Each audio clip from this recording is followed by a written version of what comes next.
Friends எல்லோரும் நல்லா இருக்கீங்களா? இன்று நம்ம பார்க்க போகிறது என்னன்னாக்கா, நாளைக்கு வந்து சோமவாரம் முதல் வாரம் சோமவாரத்தில் ஃபஸ்ட்டு திங்கக்கிழமை.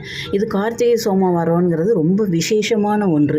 இதில் வந்து நம்ம விரதம் இருக்கணும். விரதம் இருந்தோம்னா நம்மளுடைய என்னென்ன தேவைகள், நம்மளுடைய கஷ்டம் என்ன, நம்மளுடைய பிரச்சனைகள் எல்லாம் வேண்டிக்கிட்டு சிவன்கிட்ட நம்ம வந்து விரதம் இருக்கலாம். ஏன்னா இது வந்து ஒரு விசேஷமான ஒரு விரதம். இது வந்து சிவபெருமானே இருக்க சொன்னாராம். இந்த விரதத்தை இருந்தால் நல்ல பலன்கள் கிடைக்கும்னு சொன்ன அவரே நம்மளுக்கு அருளிய ஒரு அற்புதமான விரதம் தான் இந்த சோமவார விரதம். கார்த்திகை சோமவாரம் தான் ரொம்ப விசேஷமானது. இதில் வந்து கார்த்திகை சோமவாரம் அப்படிங்கிறதுனால நம்ம முருகனையும் வழிபடலாம், சிவபெருமானையும் வழிபடலாம். விரதம் இருக்கிறவங்க 3 வேளையும் சாப்பிடாம இருந்து நைட்டு பால் பழம் சாப்பிட்லாம். இல்லை ஒரு வேளை என்னால் சாப்பிட முடியுமா, காலையில் சாப்பிடாமல் இருந்துட்டு மத்தியானம் வந்து சில பேர் வந்து சாப்பிடுவாங்க, நைட்டு வந்து பால் பழம் சாப்பிடுவாங்க. இல்லை இருக்க முடிஞ்சவங்களை எப்படி இருக்கணுமோ அப்படி இருந்தோம்னா, அதாவது இந்த தடவை வந்து 4 வாரம் சோமவாரம் வருது, 4 சோமவாரம் வருது. அதில் வந்து 5ஆவதாக வர்றது மார்கழி பிறந்துருது. அதனால் நம்ம 5 வாரம் தொடர்ந்து, அதாவது நம்ம எப்போதுமே ஒரு ஒத்தப்படையில், ஏன்னா நமசிவாய அப்படிங்கிறது வந்து 5 எழுத்து மந்திரம். அதனால் அந்த 5 எழுத்து மந்திரத்துக்கு தகுந்த மாதிரி நம்ம 5 வாரம் சோமவார விரதம் இருந்துட்டோம்னா நம்மளோட நீங்கள் என்ன நினைக்கிறீங்களோ அது நடக்குங்க. சிவன் வந்து நிச்சயமாக ஒரு அருள் புரிவார். நிச்சயம் எல்லா வேண்டுதல்களும் நடக்கும். அது வந்து நான் பட்னியாக கிடந்து தான் இருக்கணும், உங்களால் எப்படியெல்லாம் முடியும். ஏன்னா சோமவாரத்தில் கார்த்திகை சோமவாரத்தில் ஒரு விசேஷம் என்னென்னாங்க, எல்லா கோயிலையும் சங்காபிஷேகங்கள் பண்ணுவாங்க.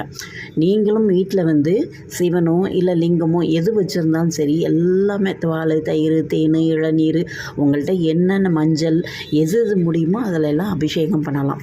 அபிஷேகம் பண்ணிவிட்டு அதுக்கப்புறம் நம்ம வீட்டில் எப்படியுமே வலம்புரி சங்கு வச்சுருப்போம். அதுலேயும் வச்சு அந்த தீர்த்தத்தில் வந்து நம்ம வந்து பன்னீர் வச்சு அந்த சங்காபிஷேகம் வீட்லேயும் பண்ணலாம். இதெல்லாம் பண்ணி மஞ்சள் குங்குமம் வச்சு வெத்தலைப்பாக்கு, பூ, பழம், தேங்காய் அப்படிங்கிறது ரொம்ப அவசியமானது. அதேமாரி வந்து முடிஞ்சால் ஃபஸ்ட்டு வாரங்கிறதுனால பொங்கல் வைக்கலாம், இல்லை பாயசம் வைக்கலாம்.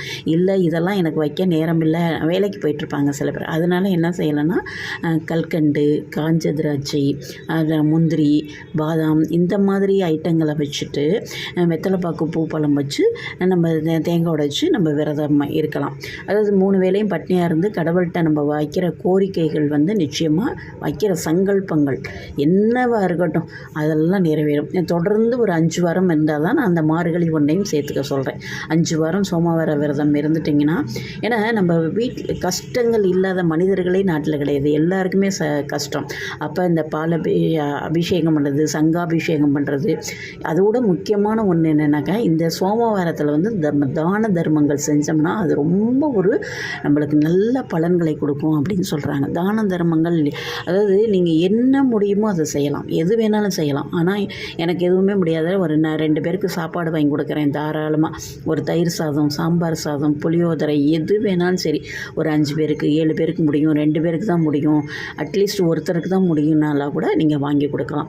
அதுமாரி வாட்டர் பாட்டிலோட வாங்கி கொடுக்கணும். வாங்கி கொடுத்துட்டு செவன்ட்ட நல்ல விரதம் இருந்து அவருடைய நாமங்கள், சிவபுராணம் படிக்கலாம், திருப்புகள் படிக்கலாம், கந்த சஷ்டி. ஏன்னா இது வந்து கார்த்திகை சோமவாரம், அதனால் முருகனையும் சேர்த்தே நம்ம வழிபட்டோம்னா நம்மளுக்கு நல்ல பலன்களை தருவாங்க. அப்பாவையும் மகனையும் கும்பிட்டோம்னா பலனுக்கு வந்து நம்ம பலன் கேட்டே தர வேண்டியதில்லை, அவங்களே மானம் கூட இருந்து நம்மளுக்கு நிச்சயமாக அருள் புரிவாங்க. அந்தளவுக்கு ஒரு அருமையான கார்த்திகை சோமவாரம். இதில் வந்து முடிஞ்சவங்க எல்லாருமே மேக்சிமம் விரதம் இருங்க. விரதம் இருந்தீங்கன்னா அதாவது நம்மளுக்கு தீராத ஒரு கஷ்டம் இருக்குது, ஒரு பிரச்சனை இருக்குன்னா அதை தீர்த்துறதுக்கு வந்து நம்ம வந்து இவ்வளோ நாள் கஷ்டப்பட்டோம். இந்த ஒரு 5 வாரம் தொடர்ந்து சோமவாரம் இருந்தோம்னா நிச்சயமாக நம்மளோட கஷ்டங்கள் நீங்கும் அப்படிங்கிறத நம்பிக்கை. சிவபெருமான அருளைய விரதம் இது. அதனால் இதை வந்து நீங்கள் சிறப்பான ஒரு பலன்கள் கிடைக்கும். அதனால் நீங்கள் நினச்சதெல்லாம் நிறைவேறும், நீங்கள் என்ன வேண்டுறீங்களோ அதெல்லாம் கிடைக்கும். நீங்கள் 5 வாரம் இருந்து பார்த்தீங்கன்னா 5ஆவது வாரத்தில் உங்களுக்கு ஒரு மிகப்பெரிய வாழ்க்கையில் நீங்கள் கேட்டது கிடச்சி உங்களுக்கு பெரிய மகிழ்ச்சியோடு இருப்பீங்க. அதாவது சின்ன சின்ன விஷயங்கள் தான். நல்லா காலையில் எந்திரிச்சிட்டு குளிச்சுட்டு நல்லா விளக்கேற்றிட்டு சாமி தான் நான் சொன்னேன், அபிஷேகம்லாம் பண்ணிவிட்டு வச்சுருந்தா அபிஷேகம் விளக்கேற்றி சாமி கும்பிடணும், சிவபெருமானம் படிக்கணும், சிவனோட மந்திரங்கள் செய்யலாம். சிவனுக்கு வந்து வில்வத்தால் அர்ச்சனை பண்ணலாம். அது ரொம்ப விசேஷமானது. வில்வம் கொஞ்சம் வாங்கி வச்சுட்டு என்னமே முடியாதவங்க இதை கூட செய்யலாம். சிவாய நம்ம சொல்லலாம், ஓம் நம சிவாய சொல்ல எது வேணாலும் சொல்லி அவருக்கு அர்ச்சனை பண்ணிங்கன்னா அவர் மனம் குளிர்ந்துச்சுனாவே எப்படி இருக்கும், நம்மளுடைய வாழ்க்கையில் எங்கேயோ கொண்டு போய் நிறுத்திடுவார் நம்மளை. எப்போதுமே அதாவது சொல்லுவாங்க, சிவனுக்கு கோபம் வந்தாலும் அப்படி தான், அவர் அள்ளி கொடுக்கணும்னு முடிவு பண்ணிட்டாரு. நம்ம அவரை வந்து உண்மையான மனசோட தூய எண்ணங்கள் நல்ல செயல்களோடு நம்ம கும்பிட்டோம்னா நம்மளுக்கு அவருடைய பரிபூர்ண அருள் கிடைக்கும்.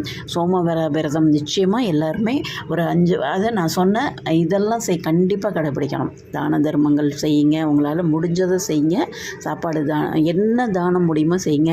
கோயிலுக்கு வந்து நீங்கள் விளக்கு வாங்கி கொடுக்கலாம், அதாவது நெய் வாங்கி தீபங்கள் போடுவாங்க. எங்கள் கார்த்திகை வந்துருச்சு, கோயிலெல்லாம் நிறைய 1008 அப்படி இப்படின்னு விளக்கு நிறைய ஏற்றுவாங்க. அதுக்கு வந்து நீங்கள் வந்து எண்ணெய் வாங்கி கொடுக்கலாம், நல்லெண்ணெய் வாங்கி கொடுக்கலாம், நெய் வாங்கி கொடுக்கலாம். உங்களால் முடிஞ்ச கார்த்திகை அகல் விளக்குகள் நிறைய வாங்கி கொடுக்கலாம். ஏன்னா அதை வச்சு தான் அவங்க விளக்கு ஏற்றுவாங்க. ஒவ்வொரு விளக்கு ஏற்றிலையும் அதுங்க கோயிலில் ஏறிய அந்த தீபம் எரிய நம்மளுக்கு நன்மைகள் நிறைய கிடைக்கும். இதெல்லாம் நீங்கள் உங்களால் எது முடியுமோ செய்யுங்க. ஆனால் கண்டிப்பாக என்னால் முடியலைங்க, 4 வாரமெல்லாம் என்னால் 5 வாரமெல்லாம் இருக்க முடியாது அப்படின்னிங்கன்னா அட்லீஸ்ட் ஒரே ஒரு வாரம்னாலும் அவருக்கு இருந்து என்ன செய்யணுமோ அது செய்யுங்க. சிறப்பாக செய்யுங்க. சிறப்பாக செஞ்சிங்கன்னா அவரும் உங்களுடைய சிறப்பான பலன்களை தருவார். இந்த பதிவு உங்களுக்கு பயனுள்ள பதிவாக இருக்கும்னு நினைக்கிறேன். பிடிச்சிருந்தால் லைக் பண்ணுங்கள், ஷேர் பண்ணுங்கள், உங்கள் ஃப்ரெண்ட்ஸ் ரிலேஷன் எல்லாருக்குமே இதை சொல்லுங்கள். மறக்காமல் எங்களுடைய சேனலை சப்ஸ்கிரைப் பண்ணுங்கள். எங்களுடைய பதிவை பார்த்த அனைவருக்கும் நன்றி. மீண்டும் ஒரு அருமையான பதிவுடன் சந்திக்கிறேன். நன்றி, வணக்கம்.